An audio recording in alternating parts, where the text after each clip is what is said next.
So how can you create a VR game with the best graphics? In this video, I'm going to show you how to use the high definition render pipeline, HDRP, to create stunning visuals in your VR game using Unity. Here is what we'll cover. First, setting up a project from the HDRP template, then exploring the key settings you need to adjust for VR, and finally optimizing HDRP for VR to maintain the visual without sacrificing performance. If you are a VR developer, make sure to subscribe to my channel to not miss on future tutorials. A special shout out to my Patreon supporters. Your generosity makes it possible for me to create this video. Recently, we wrap up a big tutorial series where we build together a mixed reality game. And if you'd like to access the source code of this project as well as all of my other tutorials, join us. The link is in the description. But without further ado, let's dive in and bring your VR game visuals to life with HDRP. Okay, so let's set up HDRP for VR, and the best way to do this is to use a template. So we are going to go to project here on the Unity hub, and I'm going to create a new project over here. We can give a name to the project. Mine is going to be HDRP test. Beautiful. And now for using a certain template for HDRP, you can go down below, and as you can see, there are two things that we can use. We have directly the high definition 3D here, and the high definition 3D sample. I think it will be better if I use this one, the second one, that contains a very basic scene to showcase the different thing that we can do with HDRP. But if you only want the core fundamental stuff from HDRP, I would suggest to use only the first one. Now anyway, if we select this one, we can download the template over there, and we can even see a preview of the sample scene that we will be able to find inside this project over here. Now anyway, the version also that I'm using is 2022.3, but any version above this one will work, even Unity 6, it really doesn't matter. Okay, so now that we have selected the high definition 3D sample, that we have a version of Unity, a project name, we can disable here the connect to Unity Cloud because we don't need it, and we can create the project over here and just wait for Unity to do the job. And there you go, after waiting a little bit, we have this gorgeous scene that is open now. As you can see, this is a big difference from our usual 3D setup with VR. Everything seems so realistic, and you can even play here this little sample scene with a 3D character that is right there. If you simply click on play right now, there you go. As you can see, we can control here this 3D character and move it around the scene to see the different feature that HDRP has to offer us. But of course, we are making here a VR game, not a 3D one. So let's learn how we can set up this whole thing to work with a VR headset. Okay, so the traditional way to set up VR is of course to go to Edit, Project Settings, and here you should see the big Project Settings windows. We can then go to XR Plugin Management and install the XR plugin management by clicking on this button. There you go. Now that it is open, we can click here on Open XR to enable XR for all of the Open XR devices. There you go. Now if we go to the Open XR window over there, we can enable some interaction profile. So let's add everything because we want to support VR for all of these devices. There you go. Now there is also another window here for project validation, and that is the case for not HDRP but for all VR projects, and it contains some information about some settings on the Unity project that you need to fix. For example, I have these two one, so I'm going to simply click on fix here to fix them. There you go, same for the second one. And here it is. Now everything seems to be good. Of course, you can even click on the fix all button to make sure that everything is good, not just enable each one separately. But now there is a big question, because if we go back to the XR plugin management, you can see that I have done the setup here for desktop by enabling OpenXR here and by adding the device for desktop as well. But if we go to the Android tab that is sitting over there, everything is unchecked, and of course on the OpenXR page there is no enable interaction profile for Android as well, and this is very important. The hard truth here is that it will work with a PC plugged VR headset, so you cannot use a standalone VR headset if you want to use HDRP currently, of course, because everything takes too much resources for only the unplugged VR headset to handle. Of course, this is sad news, but anyway, maybe one day we'll have enough power inside a single VR headset to handle all of this computation to have beautiful device. But anyway, now that we have done the setup for PC, which is what we need, let's add a VR camera to the scene. Okay, so let me close the project settings, and to add a VR camera, I'm going to simplify everything by downloading the XR Interaction Toolkit. So for this, we are going to go to Windows, Package Manager, then I'm going at the top to search for Unity Registry, and I'm going to search for XR Interaction. Beautiful, it should show here the XR Interaction Toolkit, and if we select on it and click on Install, there you go, it will install this package. Now, if you don't know, the XR Interaction Toolkit is an SDK that contains a lot of pre-configured stuff for making VR interaction, like grabbing objects. But what's important to note here is that, well, HDRP doesn't care about what SDK that you are using. So you could use the Meta SDK, for example. And in my case, just to speed things up, I'm here using the XR Interaction Toolkit. Now, anyway, we can then go to Samples, and I'm going to import the starter assets. There you go. Now, if we go to In Project, you can see normally that the XR Interaction Toolkit has been installed on this project. So we can close this Windows.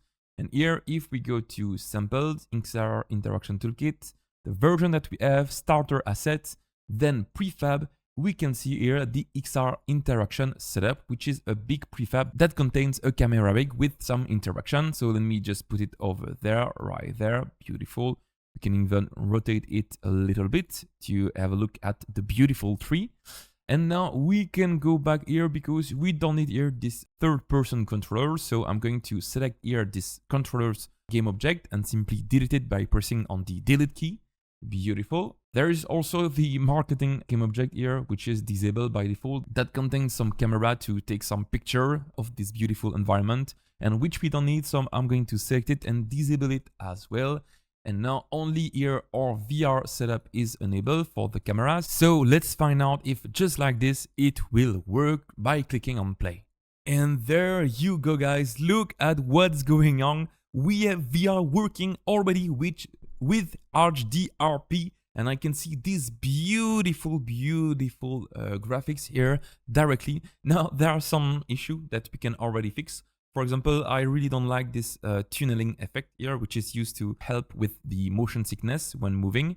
So anyway, let me unplay. And what we are going to do is go under the XR Interaction Setup. Then we are going to go under the camera and here disable here the tunneling vignette. Okay, now if I click on play again, there you go. As you can see, there is no more vignette all around the camera. And we can move around this beautiful tree and have a look at it. But there is a little bit of lag right now. And I have some weird artifact when I move my VR headset. For example, this weird ray line that are showing. So I think right now is a good time to talk a little bit more about the configuration of VR with the different settings of HDRP and how we can even optimize a little bit the graphics here for VR usage. Okay, so let's talk here about the different settings of HDRP that we need to take into consideration for making VR happen.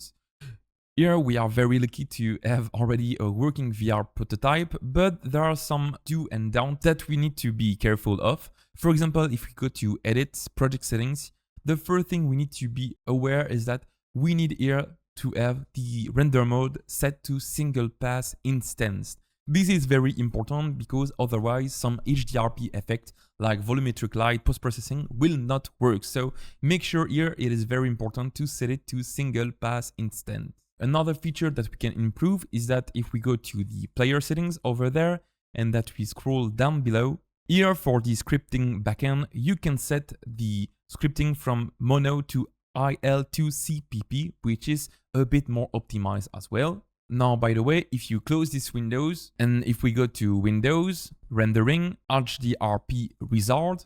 So we were very lucky to have everything worked here for the first try, of course. But here, if you have any issue with HDRP with VR, make sure that everything in these two windows are correct. So the HDRP plus VR, make sure that all of the settings here are enabled. And if you go to the XR plugin management, the project validation, everything should be good as well. Now, by the way, here, this HDRP with our window will be very important if you want to switch a project from 3D standard pipeline or URP to HDRP. Now anyway, let's close these two windows. And if you want to learn more about the different configuration that you need to enable for HDRP and VR and why it matters, I strongly encourage you to go watch this big keynote by Unity that will give you a little bit more details on why it matters and what is single pass instance. But in our case, we are going to have a look at another issue, because you might have already noticed that if we click on play, as you can see when we are playing the application, even on a very strong computer, you can see that the frame per second are not very high. So I think a very good thing that we can do is optimize a little bit the graphics of the scene to make it work a little bit better without downgrading too much the graphics. Okay, so how do we optimize this HDRP scene? Now the first thing that we can do is go to Edit, Project Settings, and here you can go to Quality, and you should be able to see the different quality settings here, from low to medium to high to ray tracing. And in our case, I think that by default the medium settings that are enabled are the one that we are looking for our VR HDRP game. So let's disable all of the other one and keep everything within the medium one. There you go. Now that you have disabled the other quality levels, well, this will not change too much. There is not that much difference between the quality level that will influence the lag or not of our game. But if we close these windows, most of the optimization that we can do is here under the lighting settings, because this currently is very costly. For example, you can see here that for the direction light sun, the volumetrics is enabled.